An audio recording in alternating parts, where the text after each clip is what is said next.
Hello everyone, આજે આપણે બનાવીશું ગરમા ગરમ ખાટા ઢોકળા અને તેની સાથે ખાવાની મજા પડી જાય તેવી ખાટી મીઠી અને થોડી તીખી એવી દહીંની ચટણી.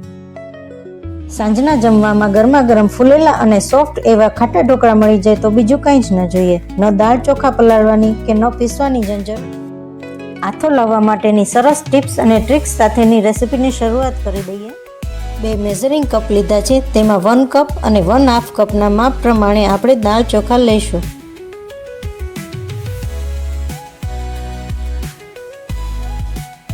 સૌ પ્રથમ એક બાઉલ લઈ તેમાં 2 કપ ખીચડિયા ચોખા લઈએ. તમે જીરાસા ચોખા કે ઇડલી માટેના ચોખા આવે એ લઈ શકો. એ જ કપના માપથી પોણો કપ ચણાની દાળ, 1/2 કપ અડદની દાળ અને 1/2 કપ મગની મોગર દાળ લઈ લઈએ. દાળ ચોખા બરાબર મિક્સ કરી દઈએ અને તેમાંથી કરકરો લોટ દળીને તૈયાર કરી લઈશું. તમે આ રીતે કોઈ પણ એક કટોરીના માપ સેટ કરીને પણ દાળ ચોખા લઈ શકો. આપણો ઢોકળાનો લોટ દળીને તૈયાર છે. આ લોટ ભાખરી કે લાડવામાં વપરાતો હોય એવો કરકરો લોટ દળીને તૈયાર કરવાનો છે. હવે ઢોકળાની ખીરું બનાવવા માટેની સામગ્રી જોઈ લઈએ. ઢોકળાનો લોટ, હળદર, મેથી, ગરમ પાણી અને ખાટું દહીં. હવે ઢોકળાનું ખીરું તૈયાર કરી લઈએ. સૌ પ્રથમ એક તપેલી લઈ તેમાં મેં 5 કપ ઢોકળાનો લોટ લીધો છે. તેમાં 1 કપ ખાટું દહીં લીધું છે. તેને મિક્સ કરી અને જરૂર પૂરતું થોડું થોડું ગરમ પાણી ઉમેરીને મિક્સ કરતા જઈએ અને થીક બેટર તૈયાર કરી લઈએ. ખાટા દહીંની જગ્યાએ તમે ખાટી છાશ પણ લઈ શકો. ખાટું દહીં અથવા ખાટી છાશ ઉમેરવાથી ખીરામાં આથો સરસ આવે છે અને ઢોકળા સ્વાદિષ્ટ બને છે. લોટ કોરો ન રહી જાય એ રીતે એક જ ડાયરેક્શનમાં મિક્સ કરી લઈએ અને બેટર પતલું ન થઈ જાય એ પણ વાતનું ધ્યાન રાખીશું. હવે તેમાં 2 ચમચી મેથી દાણા ઉમેરી દઈએ અને અડધી ચમચી હળદર પાવડર ઉમેરી દઈએ. મેથી અને હળદર ઉમેરવાથી ઢોકળાના ખીરાનો આથો સરસ આવશે. મેથીના લીધે ઢોકળામાં સરસ ક્રંચ આવે છે અને જરા પણ કડવો સ્વાદ નહીં આવે. એક જ ડાયરેક્શનમાં આ રીતે થોડી વાર મિક્સ કરી લેવું જેથી બેટર એકદમ લાઇટ બને અને આથો સરસ આવે. હવે ખીરાને ઢાંકીને તડકામાં કે કોઈ ગરમ જગ્યાએ મૂકી દેવું અથવા તો તેને માઇક્રોવેવમાં કન્વેક્શન મોડ પર પ્રીહીટ કરી માઇક્રોવેવ બંધ કરી અને તેમાં 4 થી 5 કલાક માટે ખીરાને આથો લાવવા મૂકી દેવું.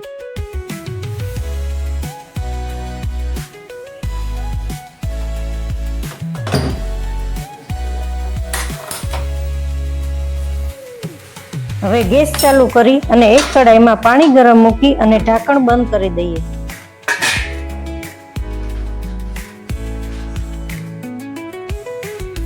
પાણી ગરમ થાય ત્યાં સુધી દહીંની ચટણી તૈયાર કરીએ. એક બાઉલમાં 1 કપ દહીં લઈ તેમાં 2 સ્પૂન ખાંડનો પાવડર, 1/4 સ્પૂન મરચું પાવડર, 1/2 સ્પૂન ધાણા જીરું પાવડર, સ્વાદ પ્રમાણે મીઠું ઉમેરી બધું બરાબર મિક્સ કરી લઈએ. હવે તેમાં ધાણા ભાજી ઉમેરી ફરી મિક્સ કરી લઈએ. આપણી ચટણી તૈયાર છે. હવે એક ઢોકળા પાથરવા માટેની થાળી લઈ લઈએ. તેમાં તેલ લગાવી લઈએ. તેલને બરાબર ગ્રીસ કરી લઈએ જેથી કરીને આપણા ઢોકળા ચોટે નહીં. થાળીમાં ઢોકળા ચોટે નહીં તે માટે તેલ લગાવવું જરૂરી છે. હવે આપણે ખીરું જોઈ લઈએ. ખીરું બહુ સરસ આથો આવી ગયો છે આપણો, આપણે જોઈ શકીએ છીએ. એકદમ સરસ આથો આવી ગયો છે. એને એકદમ સરસ હલાવી લઈએ અને એકદમ બરાબર મિક્સ કરી લઈએ. સ્વાદ પ્રમાણે મીઠું નાખી દઈએ અને બરાબર મિક્સ કરી લઈએ. ફરી તેમાં તેલ ઉમેરી દઈએ 3 ચમચી અને બરાબર મિક્સ કરી લઈએ. ઢોકળામાં તેલ ઉમેરવાથી તે ડ્રાય નહીં લાગે અંદરથી અને એમાં શાઇનિંગ આવશે સરસ. બધું જ બરાબર મિક્સ કરી લઈએ અને જોઈ લઈએ આપણું ખીરું તૈયાર છે. એક બાઉલ લઈ અને એક થાળીમાં પાથરવા માટે આપણે એટલું જ ખીરું તૈયાર કરીશું અને એમાં આપણે સોડા ઉમેરીશું. સોડા વધારે ન પડે એનું ધ્યાન રાખવાનું. જો સોડા વધારે પડી જાય તો ઢોકળા લાલ થઈ જાય છે અને ઢોકળાનો સ્વાદ બરાબર નથી આવતો. ખીરામાં 1/4 ટીસ્પૂન બેકિંગ સોડા ઉમેરીએ અને તેની ઉપર ગરમ પાણી ઉમેરીએ, જેથી સોડા એક્ટિવેટ થઈ જાય અને બરાબર ફૂલીને ખીરું હળવું બની જાય. આપ જોઈ શકો છો એકદમ ખીરું હળવું ફૂલીને અંદર બબલ્સ આવવા માંડ્યા છે. તો હવે એને થાળીમાં પાથરી દઈએ. બરાબર પાથરી એક સરખું અને તેને ટેપ કરી લેશું. આમ કરવાથી ઢોકળા એક સરખા લેવલમાં બરાબર ફૂલીને તૈયાર થશે.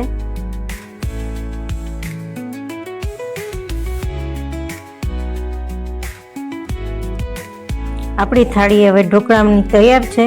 તેમાં મસાલો છાંટી દઈએ, ધાણા જીરું પાવડર અને મરચું પાવડર સ્પ્રિંકલ કરી દઈએ.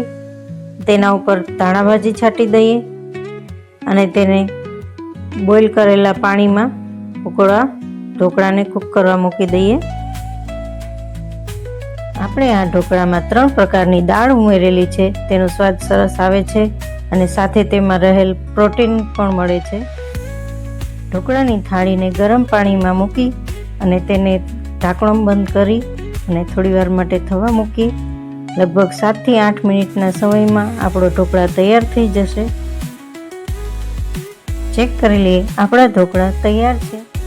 તેને કાચા શીંગ તેલ અને લસણની ચટણી સાથે સર્વ કરીશું. તો તૈયાર છે આપણા ખાટા ઢોકળા, જેને આપણે નીચે ઉતારી અને તેલ લગાવી અને છરી વડે કાપા પાડી લઈશું. ઢોકળામાં ઉપરથી તેલ લગાવવાથી શાઇન સરસ આવે છે અને અંદરથી ડ્રાય નથી લાગતા અને ટેસ્ટી લાગે છે. ઢોકળા વધે તો સવારે તેમાંથી નવી રેસીપી પણ બનાવી શકાય છે. ઢોકળાના નાના નાના પીસ કરવા તેલ ગરમ મૂકી તેમાં રાઈ, જીરું, હિંગ અને લીમડાનો વઘાર કરવો. ત્યારબાદ તેમાં ઢોકળાના ટુકડાને નાખી અને બરાબર હલાવી લેવા. થોડા ક્રિસ્પી થાય એટલે તેના ઉપર ખાંડનો પાવડર છાંટી લેવો, જેથી કરીને એનો ટેસ્ટ એકદમ ખાટો મીઠો આવશે. અને ગેસ બંધ કર્યા બાદ તેના ઉપર મરચું પાવડર અને ધાણા જીરું પાવડર છાંટી દેવું. તો તૈયાર છે આપણા ટેસ્ટી, સોફ્ટ અને ફૂલેલા ખાટા ઢોકળા. આપ જોઈ શકો છો એકદમ સોફ્ટ અને સ્પોન્જી બન્યા છે. તો તેને આપણે સર્વિંગ પ્લેટમાં લઈ સર્વ કરીએ.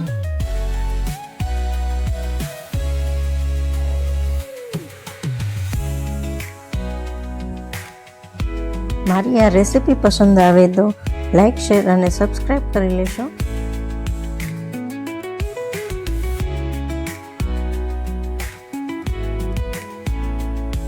તો તૈયાર છે આપણા ખાટા ઢોકળા, જેને આપણે ખાટી મીઠી અને તીખી એવી દહીંની ચટણી સાથે સર્વ કરીશું. અને સાથે તેલ અને લસણવાળી ચટણી આની સાથે ખૂબ જ સરસ લાગે છે.